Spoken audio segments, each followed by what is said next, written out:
Hello and welcome to Starbound's second channel. My name is Gabriel the Bibi Capaldi and I'll be your narrator today. But before we get into today's story, please do check down below that you are subscribed to the channel. It's 100% free and helps us pop up on your feed a bit more often. Zihik stared at the screen displaying the current rankings of the dogfight simulator and sighed, knowing his treasured 10th place in the interspecies standings was about to be lost, all because of a reckless human pilot. He blamed his superiors, of course, those who had decided he was the perfect partner for the first human pilot to ever join their ranks. The red light of the display washed over his yellow-green skin, highlighting the intricate pattern of spots that ran from his temple down to his neck, a pattern unique to him, like a fingerprint that had once made his mother so proud. She had called it the constellation of success. The irony wasn't lost on him that those same markings might now witness his fall from the only ranks that mattered. The Military Integration Committee had been pushing for human inclusion for years. Humans, the brash newcomers to this side of the galaxy, were eager to prove themselves, too eager in Zihik's opinion. As if that wasn't enough, the Integration Committee had paired Zihik with this human. His family had served with distinction for 7 generations. His father had often told him, "Reputation is built over centuries, but can be destroyed in an instant." And now, his career trajectory, his family honor, his very standing among females of marriageable age, all of it potentially ruined because someone upstairs thought it would be politically advantageous to pair him with humanity's first test pilot in the elite interspecies squadron. His two-toed feet shifted anxiously on the cushioned floor of the training center. Around him, the cavernous hall was filled with activity as pilots from all corners of the galaxy hurried to training sessions, briefings, or, like him, to meet new partners they hadn't asked for. Sighing yet again, Zihik decided to sit on an uncomfortable bench in front of the full-immersion sim room and wait for his partner, or, rather, his burden to carry. He didn't know much about humans, not a lot except for how they looked like. The Academy's xenobiology course had covered humans briefly. Something about them evolving on a mid-gravity world with moderate axial tilt and predominantly nitrogen-oxygen atmosphere. Nothing special there. He knew that unlike his own yellow skin filled with green spots, humans had skins of uniform color across their body, with varied colors among individuals. Some were reportedly as pale as lunar dust, others as dark as deep space. A fascinating evolutionary adaptation, but one that seemed pointlessly diverse to Zihik. He only knew humans were one of those species with a patch of hair on top of their heads.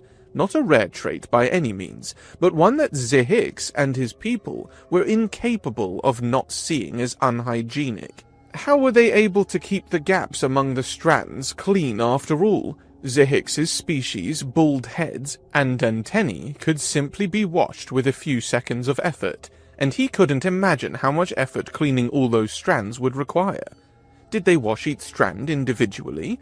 The thought made his skin flinch. Zohixians prided themselves on their cleanliness. It was one reason they excelled in sterile environments like spacecraft cockpits. The constant background chatter of the training center faded as Zihik retreated into his thoughts. As he kept himself entertained with his preconceived ideas of humanity, the gentle pressure of a hand on his shoulder startled him. He looked up sharply, his antennae lowering in surprise, the sensitive organs instantly sampling the air for the distinctive scent markers of potential threat. Standing over him was a human, dressed in casual clothing. The insignia on the collar indicated a recent transfer, confirming Zihik's worst fear. This was indeed his new partner. The human's clothes were immaculate, Zihik had to admit, with precise creases and polished insignia. At least they seemed to understand basic military decorum. The human was slightly taller than him, perhaps by 5 or 6 centimeters, not enough to be intimidating, but enough to be noticeable. The human male's eyes were what caught his attention most, a warm hazel color that seemed to contain flecks of gold and green. so different from Zihiks's solid grey ones. "Lieutenant Peter Kowalski," the human said, offering a hand in what Zihiks recognized as the traditional human greeting gesture. Another bizarre custom that involved unnecessary physical contact. "If I'm not mistaken, you must be Lieutenant Zihiks.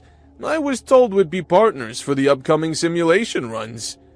The human's voice had an unusual resonance, deeper than a Zoexian's. The standard translator implant rendered it perfectly natural words, of course, but it couldn't entirely mask the distinctive human vocal patterns. There was a confidence there, perhaps even a hint of eagerness that set Zihiks's nerves on edge. Eagerness got pilots killed. Calm, methodical precision kept them alive. "I am indeed the unfortunate partner," Zihiks replied, his translator perfectly conveying his annoyance. He made no attempt to take the offered hand, leaving it hanging awkwardly between them. "And while I apparently have no say in this arrangement, I do believe I still have the right not to be touched without permission." Peter's face changed immediately, the smile fading as a look of genuine concern replaced it. His hand dropped to his side as if it had suddenly become heavy. The reaction was faster and more sincere than Zihiks had expected.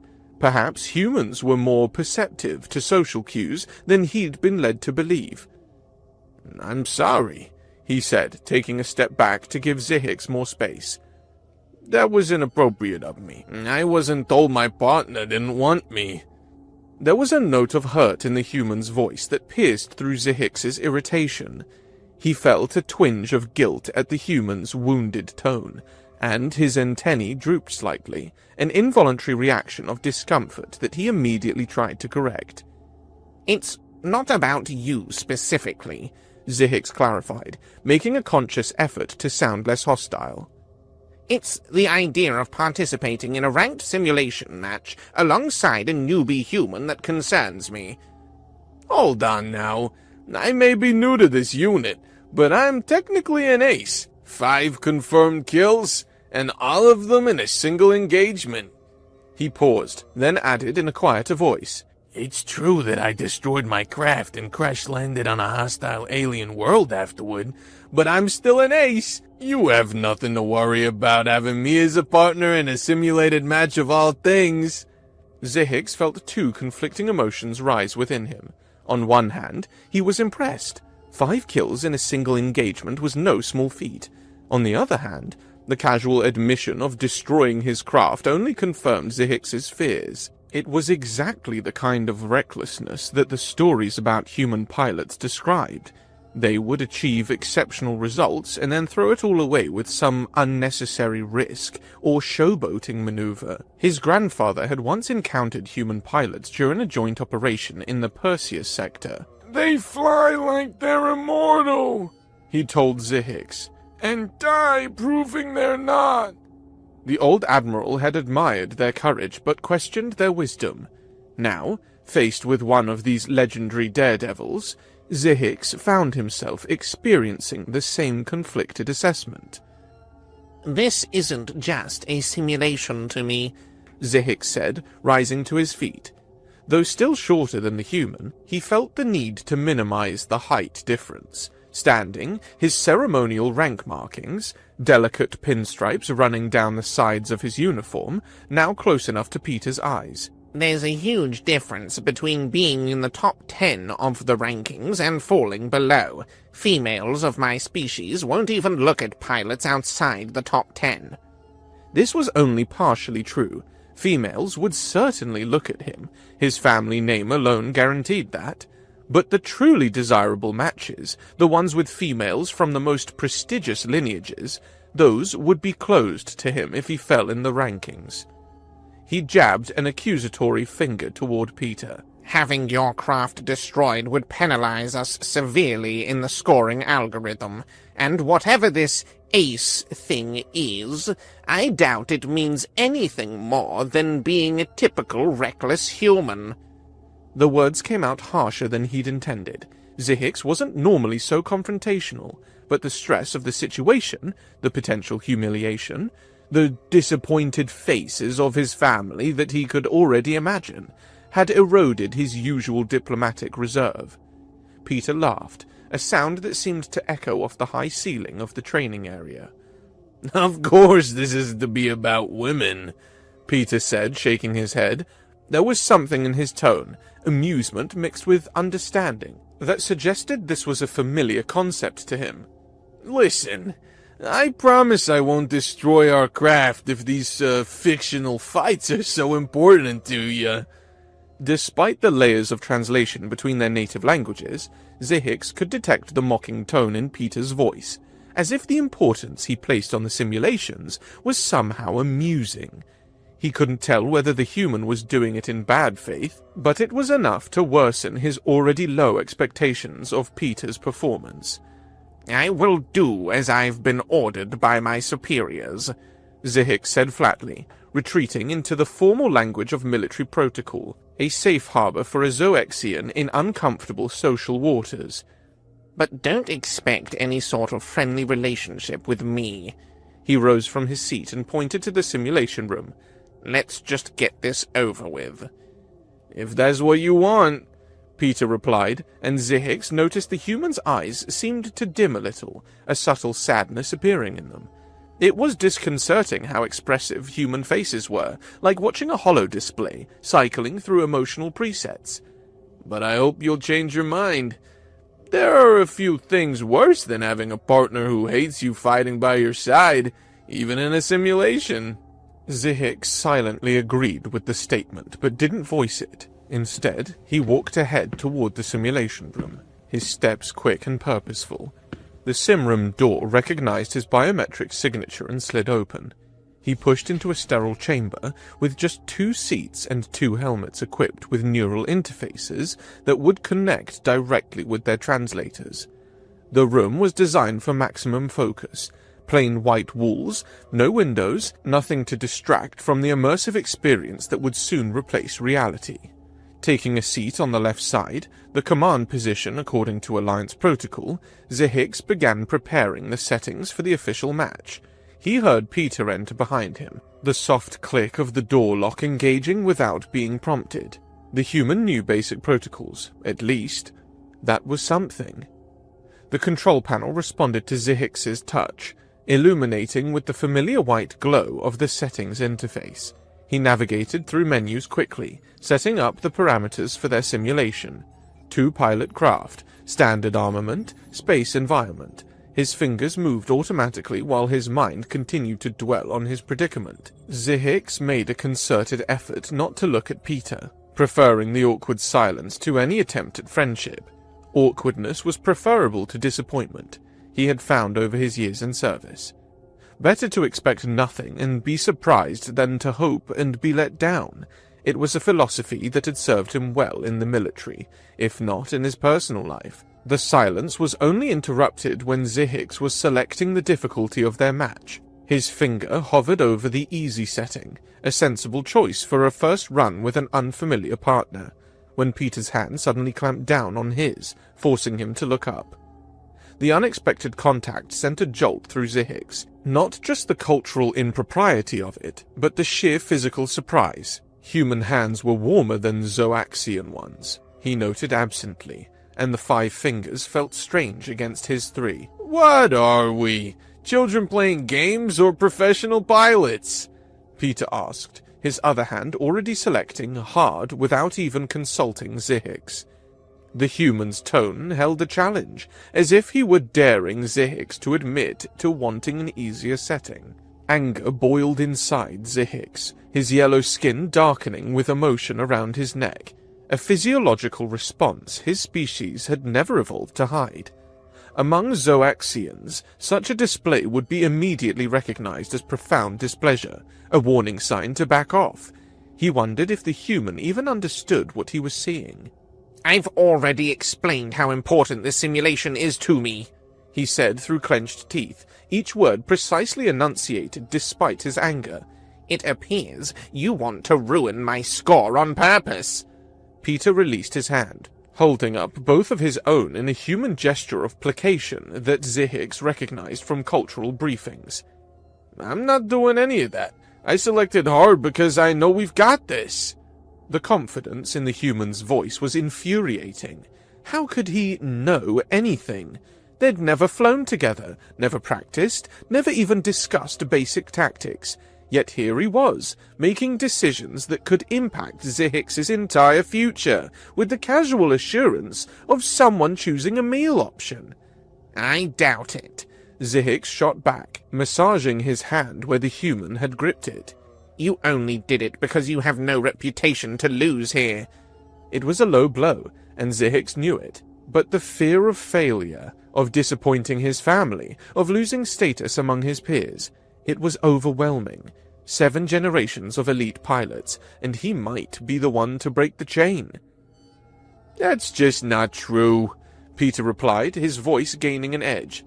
As the first human to join this group, a lot of people have high expectations of me, and there are plenty who want to see me fail.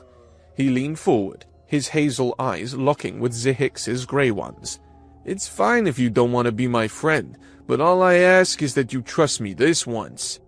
Trust. Such a simple word for such a complex concept. Trust was what kept pilots alive in the void between stars. Trust was what made the difference between a successful mission and a disaster. Trust was not something Zihix gave easily, especially not to someone from a species with a reputation for recklessness. But there was something in the human's eyes, a determination, perhaps even a hint of desperation, that gave Zihix pause. Perhaps, like him, this human was carrying the weight of expectations. Zihix just shook his head and put the virtual helmet on, ending the conversation. Some thoughts were better left unexpressed. The neural interface connected instantly, a familiar tingle running down his spine as the simulation engaged. The technology bypassed his physical senses, creating a direct link to his brain that would make the simulation indistinguishable from reality. The room melted before his senses, reality dissolving into digital constructs. A moment of disorientation, a brief vertigo that all pilots learn to suppress, and then a new environment materialized around him. Zihix found himself seated in a standard hybrid fighter, the newest model that could perform atmospheric entry and handle fights in both planetary atmospheres and the vacuum of space. The cockpit was state-of-the-art, a perfect blend of data displays and tactile controls. The duo cabin was designed with interspecies compatibility in mind, with adjustable seating and control interfaces that adapted to the physiological requirements of various races. Zihix's seat was already configured to his personal specifications, the controls positioned for his 3-fingered hands. He looked around, taking in the details of the simulator. Through the transparent canopy, he could see a vast starfield. They would be starting in space. Red giants, white dwarfs, and the distant smudge of a nebula created a breathtaking backdrop for what was about to unfold. The simulation was perfect, down to the subtle vibration of the idle engines, and the slight resonance of the control yoke as he tested it. He waited for Peter's avatar to materialize in the seat beside him, his antennae stiff, just like the rest of his body. Despite his misgivings, despite his fears and prejudices, a small part of him was curious. What would this human do? Would he live up to the reputation of his kind, brutish and reckless?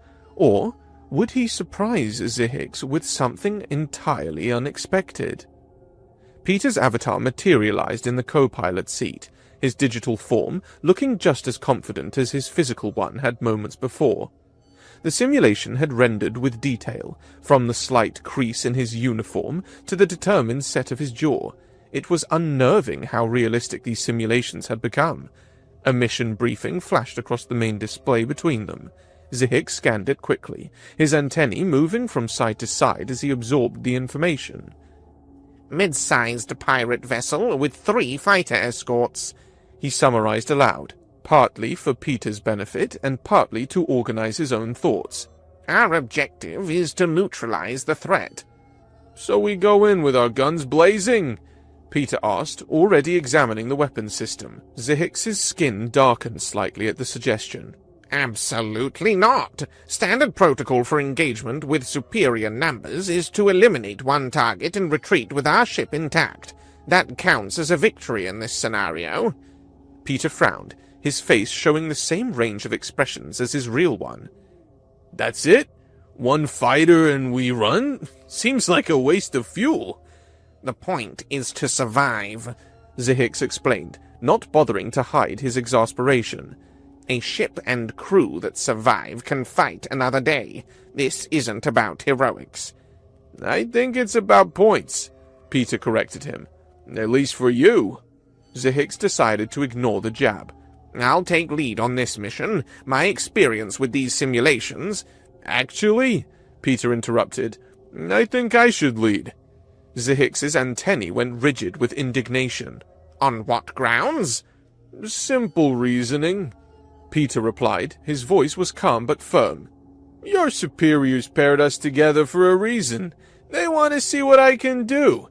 If we play it safe under your lead and just take out one fighter, they'll just make us run this again until they see what they want from me.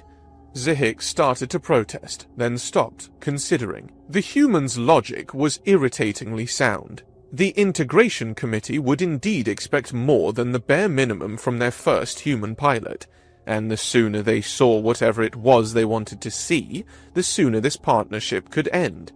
Fine, Zihix conceded reluctantly. But we still follow basic protocol. No unnecessary risks. Peter's simulated face broke into a grin. Of course not. Only the necessary ones.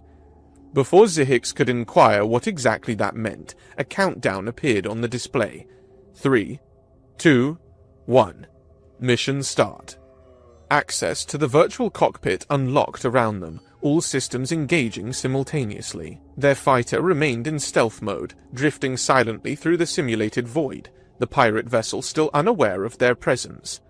I'll handle propulsion and maneuvers, Peter said, his hands moving over the controls naturally. You take weapon systems. You seemed pretty handy with them in previous simulations, based on your rankings. Zihix was surprised by the compliment, but quickly refocused. What's your approach? Peter's eyes gleamed with something that made Zihix's stomach tighten with apprehension. We go in fast, strike hard. I'll use the secondary weapons to take one target while you take another with the primary guns. 2 kills in the initial confusion. That's not protocol, Zihix protested. We're supposed to... Trust me, Peter said. That same phrase again. I've studied these scenarios. I know their blind spots, their weaknesses. We can do this. Before Zihix could object further, Peter had engaged the engines. The fighter surged forward, accelerating at a rate that would have triggered warning alarms in a training scenario. But this wasn't training anymore. This was evaluation. The safety restrictions were off. Zihix's fingers hovered over the weapons controls, anxiety mounting as they closed in on the pirate formation.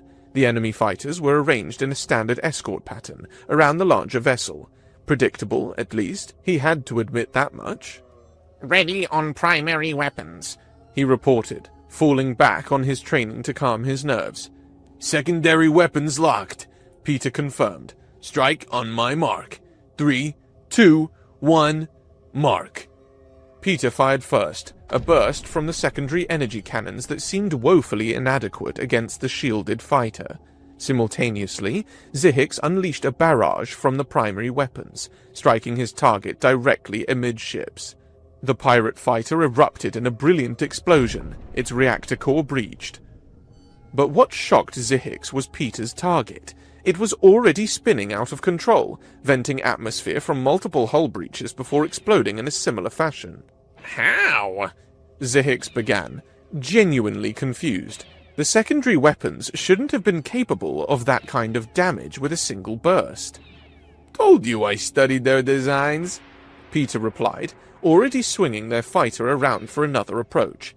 These Graxin 7 pirates have a structural weakness, where the port thruster housing meets the main hull. Hit it before the shield reaches full power, and the conduits will overload. Zihix stared at his human counterpart with newfound respect. That kind of detailed knowledge wasn't included in standard briefings. Peter must have done significant research before this simulation. The main vessel is raising shields, Zihix reported, watching the pirate ship's energy signature change on his display. and the remaining fighter is moving to intercept. We've accomplished the mission parameters. We should retreat now. Peter shook his head, still focused on the controls. We're not done yet. What? That wasn't the agreement, Zihix protested. We've destroyed 2 fighters. That's double the requirements. I never said we'd stop there, Peter replied, his voice maddeningly calm as he executed a series of evasive maneuvers that sent their craft spiraling between enemy laser fire. We can at least take out that last fighter. This is exactly the kind of recklessness I was worried about, Zihix snapped, his skin flushing darker with anger. This is how you lost your previous ship, isn't it? Peter didn't answer, too busy plotting an intercept course for the remaining fighter. Zihix had no choice but to ready the weapons again, cursing silently in his native tongue. The third fighter proved more challenging. Without the surprise factor, the guns weren't as effective. Peter responded by pushing their engines beyond recommended parameters, executing maneuvers that slammed Zihix against his restraints, despite the inertial dampeners. The G-forces grew stronger as Peter tightened their turn radius, attempting to get behind the remaining fighter. Zihix felt his consciousness beginning to fade, grey creeping in at the edges of his vision. Zoexians had evolved on a lower gravity world than humans, and their physiology wasn't designed for the kind of acceleration. Peter seemed to be handling it significantly better. Zihix fought against the encroaching darkness, focusing on the weapons controls, determined not to be the weak link. He managed to squeeze off a burst that clipped the enemy fighter's wing before the G-forces overtook him. His vision went black. When awareness returned, mere seconds later according to the chronometer, Peter had somehow maneuvered them directly behind the third fighter. Nice shooting, Peter called out, apparently unaware that Zihix had momentarily lost consciousness. Finish him off. Zihix blinked away the disorientation and targeted the damaged fighter, delivering a final burst that turned it into expanding debris. Target neutralized, he reported, his voice shakier than he would have liked. Excellent, Peter exclaimed. Now for the main event. Zihix's head snapped up in alarm. What? No, we've completed the mission. 3 fighters destroyed. We need to retreat before we take serious damage. We're already committed, Peter replied, swinging their ship around to face the pirate vessel directly. Their shields are at 70% from that last exchange. We can take them. That's a capital ship, Zihix protested. We're in a fighter. This isn't just reckless, it's suicidal. Only if we die, Peter shot back with infuriating logic. Look, I've done this before. They have a predictable firing pattern. If we make 3 close passes, we can weaken a specific section of their shields and target their engines. Before Zihix could argue further, Peter had already engaged the thrusters at maximum, hurtling them towards the pirate vessel. The larger ship's point defense systems open-fired, creating a deadly web of energy that Peter somehow navigated through with great precision. The maneuvers were even more extreme than before. Zihix felt himself losing consciousness again as Peter executed a tight spiral around the pirate ship's port side, evading most of the incoming fire while bringing them close enough to deliver a concentrated barrage against one shield section. "Shield management!" Peter shouted, the words barely penetrating Zihix's fading awareness. "Divert power to rear shields for the withdrawal." Zihix managed to comply before darkness claimed him again. This time, the blackout lasted longer. When he came to, Peter was already setting up their second attack run. Peter, wait! Zihix gasped, still fighting the effects of the high G maneuvers. We need to slow down. I can't... His words were cut off as Peter rolled their fighter to avoid a heavy laser barrage, sending them into another spiraling approach. Zihix focused all his remaining energy on the weapons and shield controls, trying to be useful in the brief moments of clarity between the graying of his vision. By some miracle, he managed to lock onto the previously weakened shield section and launched a missile just before passing out again. The last thing he heard was Peter's enthusiastic praise. Perfect shot! That's my wingman! When consciousness returned, Zihix expected to find them retreating at last. Instead, the pirate vessel filled their view screen, still very much intact and now focusing all its considerable firepower on their small craft. Warning indicators flashed across the cockpit as their shields began to fail under the onslaught. We need to retreat, Zihix shouted, panic rising in his chest. Not fear of the simulated death that awaited them, but fear of losing his ranking. Every point of damage they sustained would count against their final score. We've done enough. Just need to survive 2 more close approaches, Peter replied, his voice strained for the first time as he wrestled with the controls. We've already weakened their starboard shield grid. 2 more passes and we can break through. Target the engines. Zihix wanted to argue, but another wave of dizziness swept over him as Peter executed yet another hard maneuver. The simulation's neural interface was faithfully reproducing the physiological effects of extreme G-forces on his zooaxian physiology, and his body was failing him.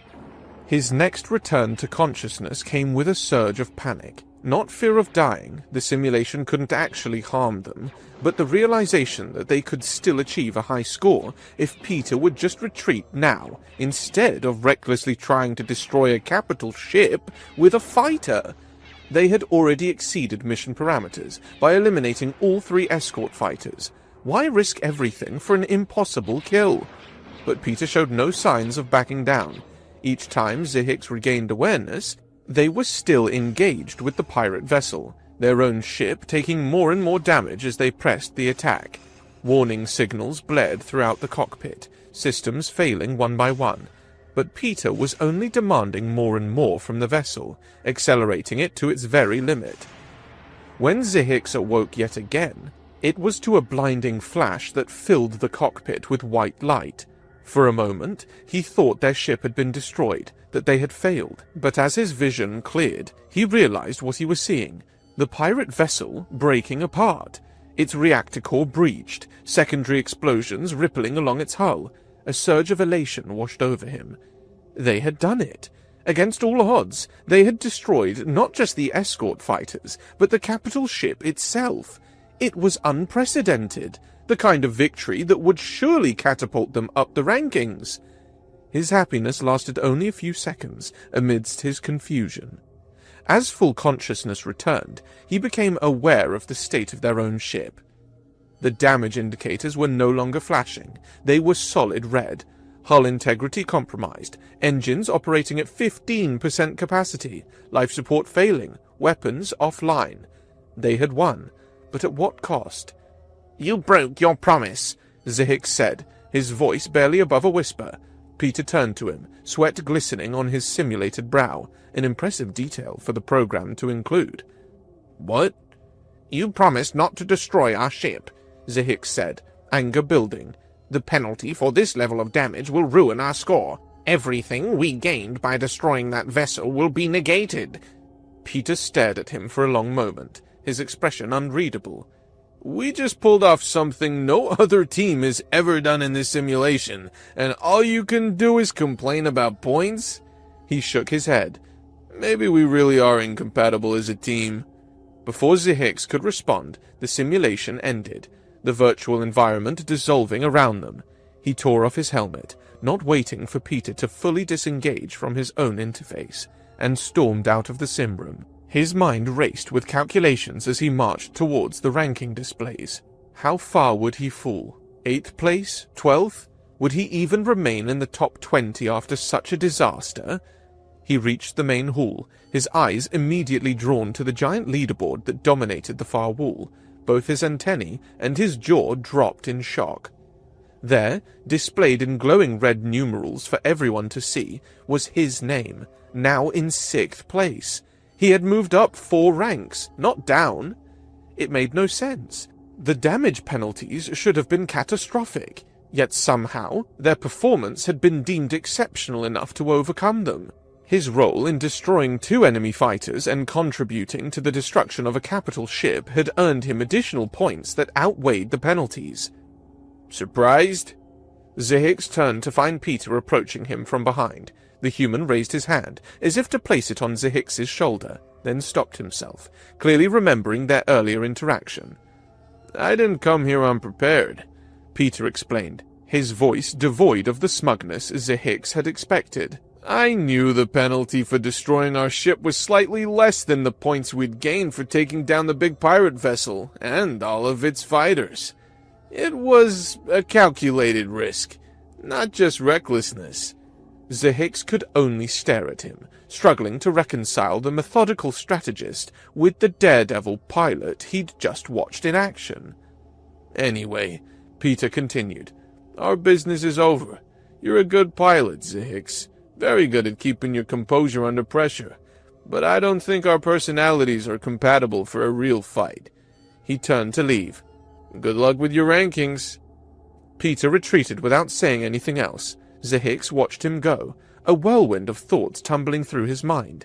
This human had just given him exactly what he wanted, a significant boost in his standing, a guaranteed attention from the females of prestigious lineages, perhaps even a commendation from his superiors, and he'd done it not through recklessness, but through careful study and precise execution.